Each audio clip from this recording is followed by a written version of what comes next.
تک آپ کی زندگی رہی ہر سال آپ قربانی کرتے رہے اور صحابہ کرام کو اس کا تاکیدی حکم دیتے رہے۔ نبی کرم صلی اللہ علیہ وسلم نے ارشاد فرمایا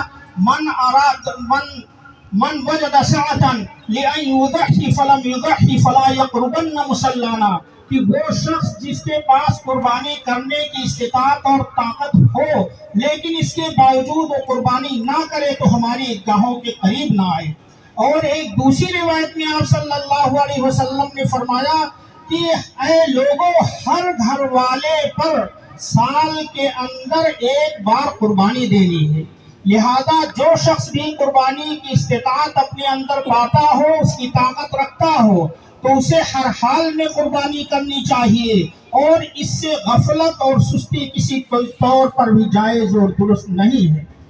دوسری بات یہ ہے کہ قربانی ایک عبادت ہے، اور عبادت کی قبولیت کے لیے بنیادی شرط اخلاص ہے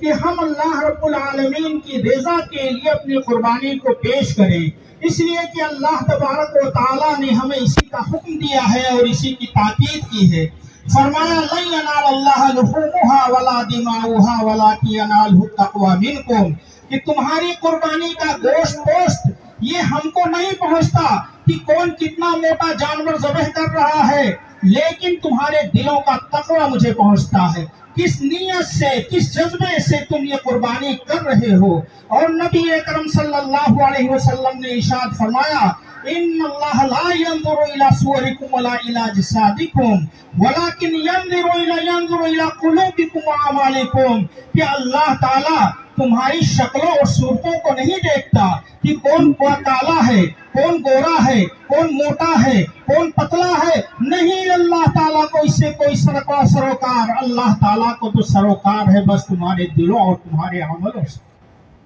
لہذا ضروری ہے کہ جو قربانی ہم پیش کریں وہ اللہ کی رضا کے لیے ہو، تقرب کے لیے ہو، دکھاوے کے لیے نہ ہو۔ آج کل جانوروں کی تشہیر، مختلف اینگل سے اس کا فوٹو کھینچ کر کے اس کی تشہیر کرنا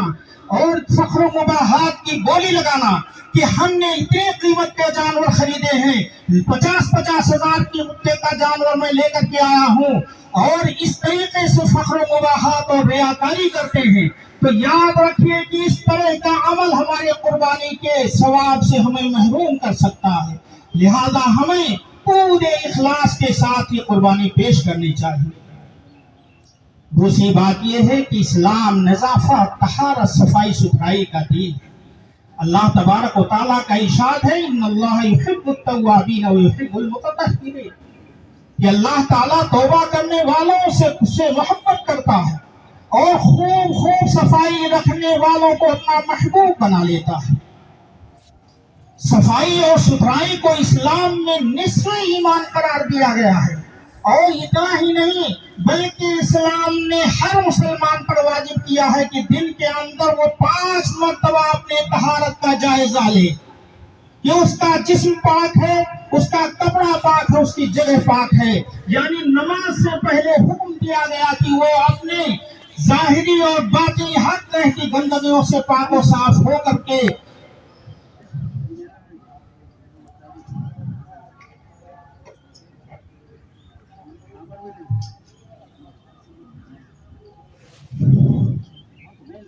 یعنی طہارت کے موقع پر وضو کرے، دن میں 5 مرتبہ اپنے اعضاء کو دھولے، اس کو پاک و صاف کرے۔ اسلام نے صفائی ستھرائی کی اس حد تک تاکید کی ہے کہ نبی اکرم صلی اللہ علیہ وسلم نے فرمایا کہ میں اگر اپنی امت پر شاق اور دشوار نہ سمجھتا تو میں انہیں ہر نماز کے وقت مسواک کرنے کا حکم دیتا۔ اور اسلام نے یہ بتایا ہے کہ پیشاب کی چھینٹوں سے جو شخص نہیں بچتا تو عین ممکن ہے کہ وہ عذاب قبر میں مبتلا کر دیا جائے۔ عذاب قبر کے سببوں میں سے ایک سبب قرار دیا پیشاب کے چھینٹوں سے نہ بچنا۔ اسلام میں صفائی اور ستھرائی کی کس قدر تاکید ہے، اس کا اندازہ ہم اور آپ کو اس بات سے ہوگا کہ اللہ کے رسول صلی اللہ علیہ وسلم نے ارشاد فرمایا ہے کہ وہ شخص جو لہسن یا پیاز کھا لے تو ہماری مسجدوں سے دور رہے۔ اسلام میں اتنا بو بھی گوارا نہیں لیکن ایک طرف اسلام کی یہ تعلیمات اور دوسری طرف امت مسلمہ کا یہ حال. صفائی اور ستھرائی کے بارے میں مسلمانوں کو تانا دیا جاتا ہے کہ ان کے محلے گندے ہیں، اور حقیقت بھی ایسی ہی کچھ نظر آتی ہے. ابھی آپ عید کے موقع